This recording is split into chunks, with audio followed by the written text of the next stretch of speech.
Oke, jadi baru-baru ini setelah beredar foto-foto kedatangan rudal balistik Khan Batch 2 ke Indonesia, akhirnya media Malaysia yang cukup terkenal yaitu Defense Security Asia pun kembali menyorot bos. Bahkan dalam artikelnya ia juga menampilkan penampakan peluncur-peluncur rudal balistik Khan di Indonesia. Nah, ini dia artikelnya bos. Dan tak main-main, dalam artikelnya yang admin lihat cukup kritis, ia juga menyatakan bahwa Indonesia mulai meninggalkan doktrin pertahanan defensif. Ia sebut langkah ini menunjukkan pergeseran senyap Jakarta dari doktrin pertahanan defensif menuju ke kemampuan serangan presisi terkalibrasi yang dirancang untuk menjaga kawasan maritim dan pesisir yang berpotensi disengketakan. Nah loh.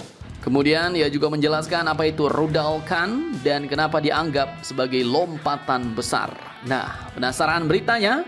Cus, Markipas, mari kita kupas berita lengkapnya satu per satu bosku.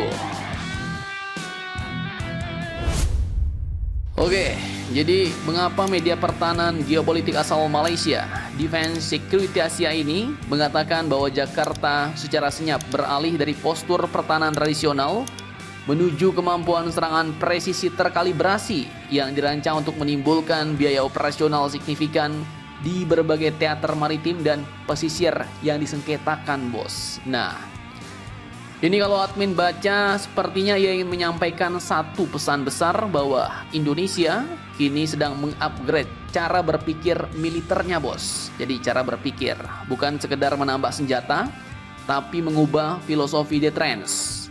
Jadi ini sepertinya memang karena Indonesia membeli rudal balistik. Karena selama puluhan tahun katanya postur pertahanan Indonesia dikenal defensif aktif.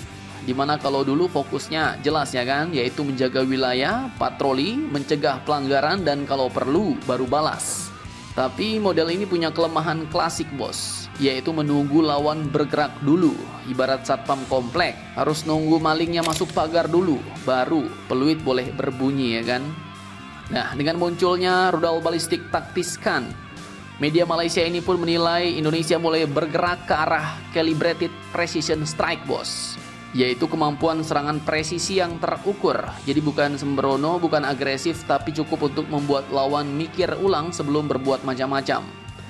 Kali ini menurutnya Indonesia mampu menimbulkan biaya operasional yang signifikan bagi siapapun yang ingin bermain keras di wilayah maritim dan pesisir sengketa. Dan di sini biaya dalam arti pangkalan harus dipindah, kemudian radar mungkin harus dilindungi ekstra, logistik musuh harus disebar, dan perencanaan musuh jadi ribet. Dan dalam dunia militer ya, keribetan bisa dianggap sebagai deterrence bos. Jadi Indonesia nggak perlu menembak duluan, cukup membuat lawan sadar bahwa setiap langkah agresif punya harga mahal dan harga itu sekarang bisa ditagih dari jarak ratusan kilometer. Tapi pertanyaannya, senjata apa yang membuat perubahan ini begitu signifikan? Kenapa satu sistem bernama Khan bisa bikin analisis regional mendadak serius dan berhenti bercanda? Nah, jadi seperti yang kalian tahu bos, rudal Khan ini bukan roket artileri biasa. Ini adalah rudal balistik taktis turunan dari Bora milik Turki dengan jarak tembak sekitar 280 km sesuai aturan MTCR, kemudian cukup untuk menjangkau target strategis lintas pulau, lintas selat, dan lintas niat buruk.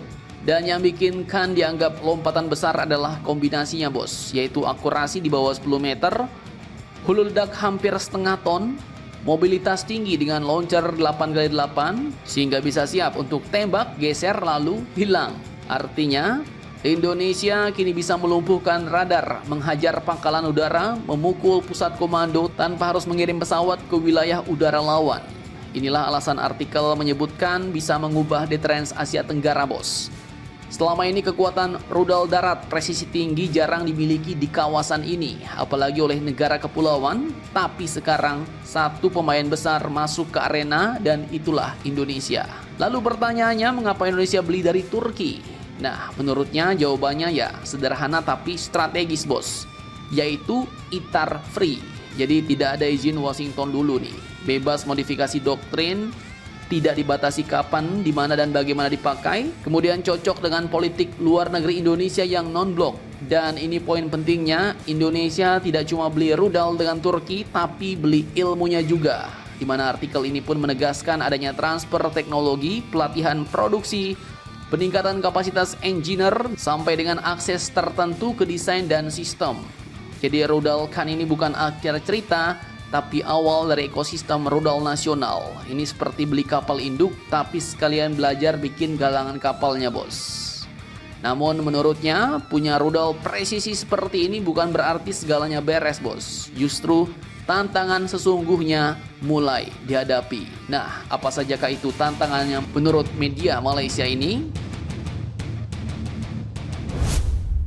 Oke, jadi media Malaysia Defense Security Asia ini juga cukup kritis nih, bos. Rudal Khan itu mahal, kompleks, dan menuntut ekosistem canggih. Dan menurutnya rudal secanggih apapun tidak ada artinya tanpa sistem intelijen real time, kemudian C4ISR yang tahan perang elektronik, satelit yang aman, rantai komando yang cepat dan disiplin. Karena ya, kalau kita salah target sedikit bukan cuma rugi duit, bos, bisa rugi politik, ya kan? Biaya jangka panjangnya juga besar. Ya, memperkirakan total life cycle-nya termasuk pelatihan, pemeliharaan, upgrade bisa tembus sampai dengan 500 juta US dollar dalam 1 dekade. Ini artinya sekitar 8 triliun rupiah per 10 tahun. Artinya sekitar 800 miliar rupiah per tahun. Jadi ini bukan proyek sekali beli, foto-foto, selesai. Tapi justru disinilah letak kedewasaan strategis Indonesia, bos. Itulah mengapa katanya Indonesia dianggap meninggalkan doktrin defensif. Tapi kalau untuk saat ini admin lihat bukan meninggalkan sih, melainkan lebih ke mulai mengembangkan dan menggabungkan dengan doktrin serangan presisi. Jadi pertahanan Indonesia tetap utama, tapi kini ada taring penggigit baru, bos, yang jelas, terukur, dan kredibel. Dan itu tujuannya juga untuk pertahanan. Rudal Khan dibeli bukan untuk pamer, bukan untuk provokasi, dan bukan juga untuk perang terbuka, bos. Ini ada untuk satu tujuan utama, yaitu untuk memberi efek gentar. Mencegah perang dengan membuat perang terlalu mahal bagi lawan, atau bahkan mungkin untuk menghancurkan musuh sebelum ia masuk ke teritorial Indonesia. Jadi tetap intinya untuk pertahanan. Dan di era Indo-Pasifik yang makin panas, pesan itu sangat jelas, bos.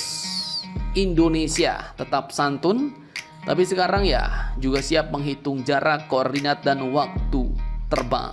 Mantap, mantap, jos. Nah, jadi bagaimana menurut kalian tentang hal ini? Jangan lupa komentar, tetaplah kalian barbar, dan jangan santuy terus demi Indonesia tangguh. Salam Indomax, Indo Magazines.